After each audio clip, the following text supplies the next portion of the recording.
Ketika Nabi Musa ngaji sama Nabi Khidir, itu komplainnya Nabi Musa menjadi fikih yang luar biasa, kata kitab Ibnu Hajar al-Asqalani Fathul Bari. Ketika beliau ngaji sama Nabi Khidir, kemudian Nabi Khidir itu dipinjemin perahu sama masyarakat. Sudah dipinjemin karena beliau majanan ya, dikasih gratis. Tapi di tengah-tengah perjalanan perahunya itu dilubangi.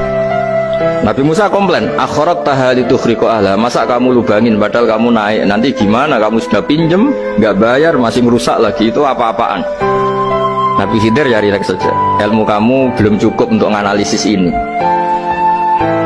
Begitu juga ada 3 peristiwa yang Nabi Musa itu selalu komplain. Apa yang dikatakan Ibnu Hajar al-Asqalani itu kitab yang sangat bagus sekali. Justru dengan protes itu Nabi Musa punya kelas di atas Nabi Khidir, karena orang nggak boleh sukut alal mungkar, karena secara fikih orang itu nggak boleh mendiamkan sesuatu yang buruk. Kita tahu dalam aturan fikih di antara kewajiban kita adalah ingkarul mungkar, mengingkari sesuatu yang memang harus diingkari. Ya meskipun tentu tidak dengan sikap destruktif yang merusak dan apa, tapi yang nggak baik tentu kita ingkari. Perilaku Nabi Khidir yang melubangi perahu yang tidak miliknya, padahal yang punya perahu sudah menonton, itu perilaku yang nggak baik. Sehingga Nabi Musa protes.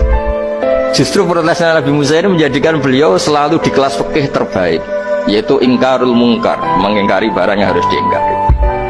Tapi tentu Nabi Khidir juga nggak salah, karena beliau punya perhitungan.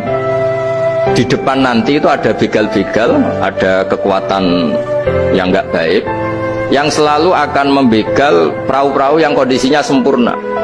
Nabi Khidir punya perhitungan, kalau ibarat mobil ini spionnya kok nggak dipecah, nggak diambil, itu termasuk mobil bagus, pasti digarong. Tapi gara-gara spionnya dipecah dulu sama Nabi Khidir, terus depannya dilumuri apa supaya agak menarik, ini selamat. Jadi perhitungannya Nabi Khidir, wa kana wara'uhum maliku ya'khudhu kulla safinatin ghusba. Di beberapa tafsir diartikan safinah ay sholihah, karena di depannya nanti akan ketemu orang-orang yang dolim yang selalu ngambil perahu-perahu yang bagus. Caranya gimana supaya perahu itu gak diambil? Ya karena mereka hanya ngambil yang bagus, ya dirusak dulu supaya gak bagus.